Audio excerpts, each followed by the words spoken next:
Part IV. Place Names, the Name. Section 6. Those even who did not know her were warned by something exceptional, something beyond the normal in her, or perhaps by a telepathic suggestion, such as would move an ignorant audience to a frenzy of applause when Berma was sublime, that she must be some one well known. They would ask one another, "Who is she?" or sometimes would interrogate a passing stranger, or would make a mental note of how she was dressed so as to fix her identity later in the mind of a friend better informed than themselves, who would at once enlighten them. Another pair, half stopping in their walk, would exchange, "You know who that is? Madame Swann. That conveys nothing to you? Odette de Crécy, then?" "Odette de Crécy! Why, I thought as much! Those great sad eyes! But I say, you know, she can't be as young as she was once, eh? I remember I had her on the day that McMahon went." "I shouldn't remind her of it if I were you. She is now Madame Swann, the wife of a gentleman in the Jockey Club, a friend of the Prince of Wales. Apart from that, though, she is wonderful still." "Oh, but you ought to have known her then. Gad, she was lovely. She lived in a very odd little house with a lot of Chinese stuff. I remember we were bothered all the time by the newsboys, shouting outside. In the end she made me get up and go." Without listening to these memories, I could feel all about her the indistinct murmur of fame. My heart leaped with impatience when I thought that a few seconds must still elapse before all these people, among whom I was dismayed not to find a certain mulatto banker, who, or so I felt, had a contempt for me, were to see the unknown youth, to whom they had not so far been paying the slightest attention, salute, without knowing her, it was true, but I thought that I had sufficient authority, since my parents knew her husband and I was her daughter's playmate, this woman whose reputation for beauty, for misconduct, and for elegance was universal. But I was now close to Madame Swann. I pulled off my hat with so lavish, so prolonged a gesture, that she could not repress a smile. People laughed. As for her, she had never seen me with Gilberte, she did not know my name, but I was for her, like one of the keepers in the Bois, like the boatmen or the ducks on the lake, to which she threw scraps of bread, one of the minor personages, familiar, nameless, as devoid of individual character as a stage hand in a theatre of her daily walks abroad. On certain days, when I had missed her in the Allée des Acacias, I would be so fortunate as to meet her in the Allée de la Reine Marguerite, where women went who wished to be alone, or to appear to be wishing to be alone. She would not be alone for long, being soon overtaken by some man or other, often in a gray tile hat, whom I did not know, and who would talk to her for some time while their two carriages crawled behind. That sense of the complexity of the Bois de Boulogne, which made it an artificial place, and, in the zoological or mythological sense of the word, a garden, I captured again this year as I crossed it on my way to Trianon, on one of those mornings, early in November, when in Paris, if we stay indoors, being so near, and yet prevented from witnessing the transformation scene of autumn, which is drawing so rapidly to a close without our assistance, we feel a regret for the fallen leaves that becomes a fever, and may even keep us awake at night. Into my closed room they had been drifting already for a month, summoned there by my desire to see them, slipping between my thoughts and the object, whatever it might be, upon which I was trying to concentrate them, whirling in front of me like those brown spots that sometimes, whatever we may be looking at, will seem to be dancing or swimming before our eyes. And on that morning, not hearing the splash of the rain as on the previous days, seeing the smile of fine weather at the corners of my drawn curtains, as from the corners of closed lips may escape the secret of their happiness, I had felt that I could actually see those yellow leaves, with the light shining through them in their supreme beauty. And being no more able to restrain myself from going to look at the trees than in my childhood's days, when the wind howled in the chimney, I had been able to resist the longing to visit the sea. I had risen and left the house to go to Trianon, passing through the Bois de Boulogne. It was the hour and the season in which the Bois seems, perhaps, most multiform, not only because it is then most divided, but because it is divided in a different way.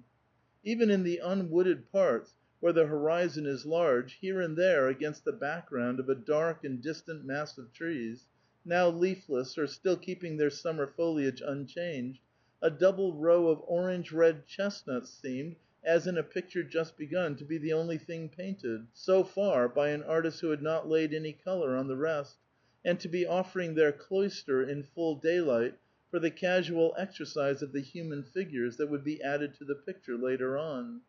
Farther off, at a place where the trees were still all green, one alone, small, stunted, lopped, but stubborn in its resistance, was tossing in the breeze an ugly mane of red.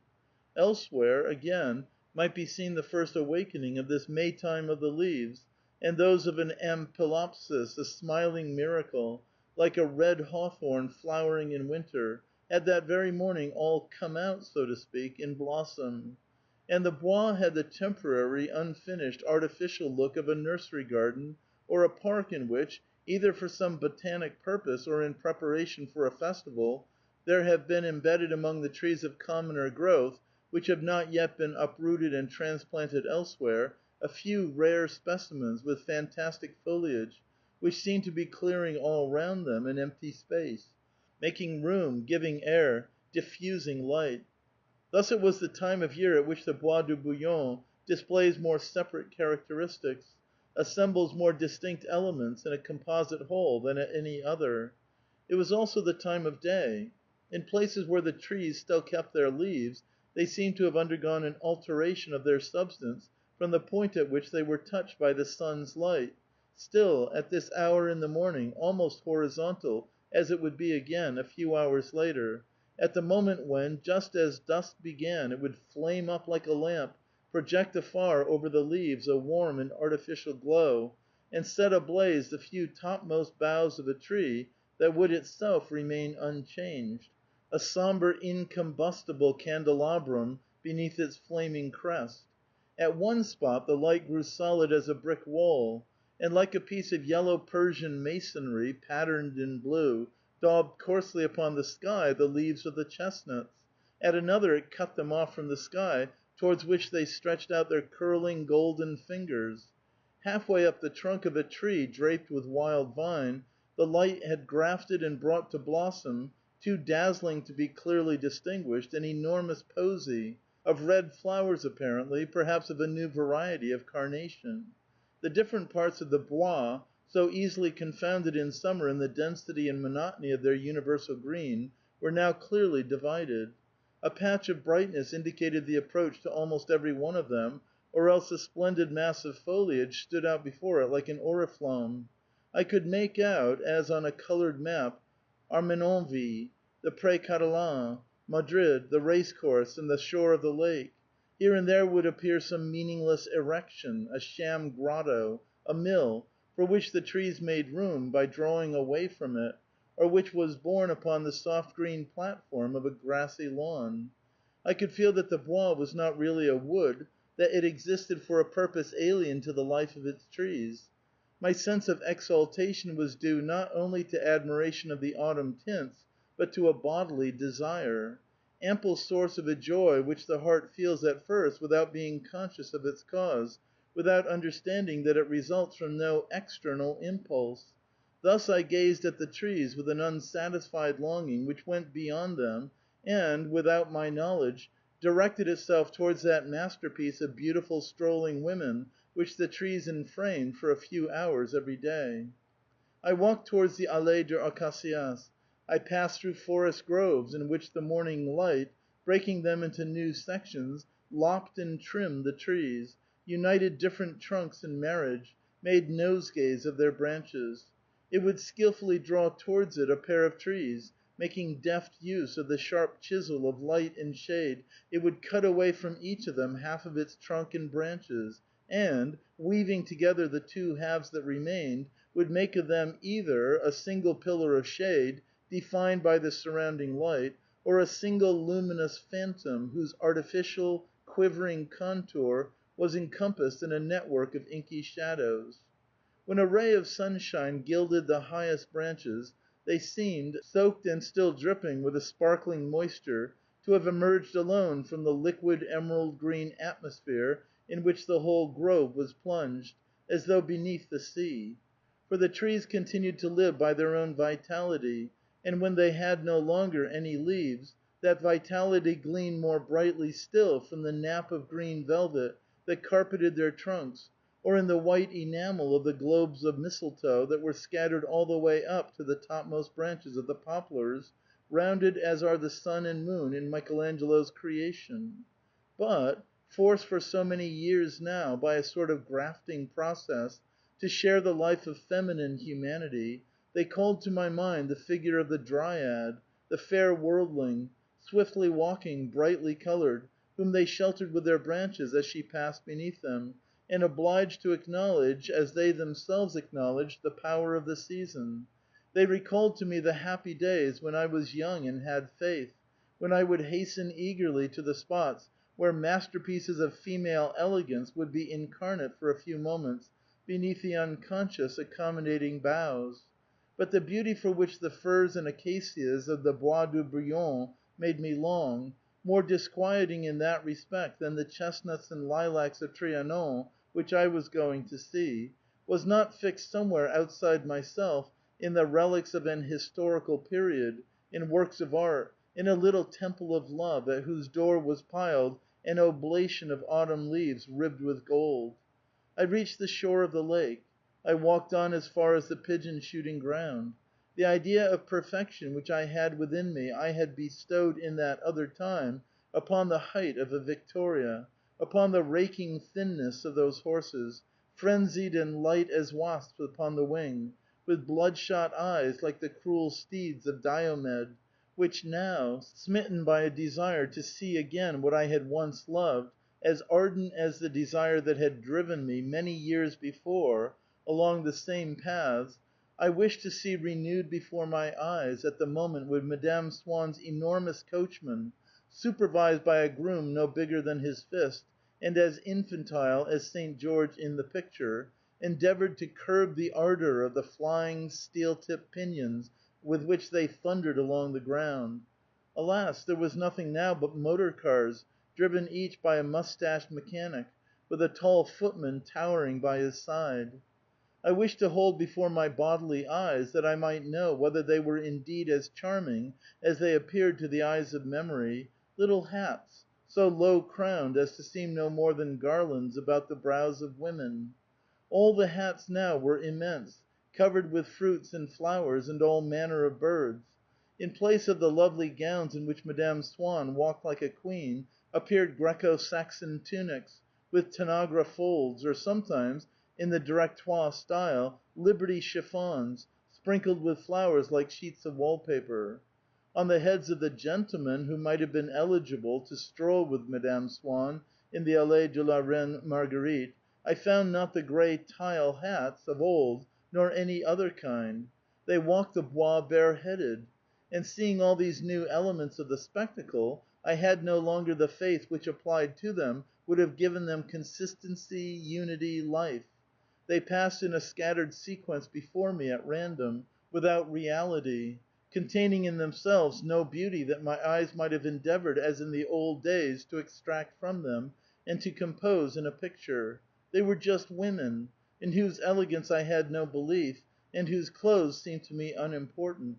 But when a belief vanishes, there survives it, more and more ardently, so as to cloak the absence of the power, now lost to us, of imparting reality to new phenomena, an idolatrous attachment to the old things which our belief in them did once animate, as if it was in that belief and not in ourselves that the divine spark resided, and as if our present incredulity had a contingent cause, the death of the gods.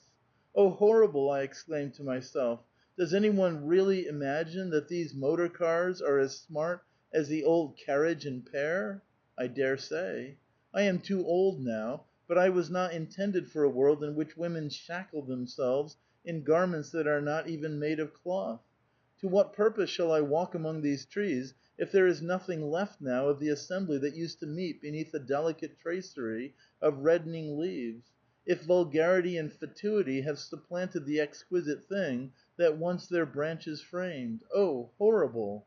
My consolation is to think of the women whom I have known in the past, now that there is no standard left of elegance. But how can the people who watch these dreadful creatures hobble by, beneath hats on which have been heaped the spoils of aviary or garden bed. How can they imagine the charm that there was in the sight of Madame Swann, crowned with a close-fitting lilac bonnet, or with a tiny hat from which rose stiffly above her head a single iris?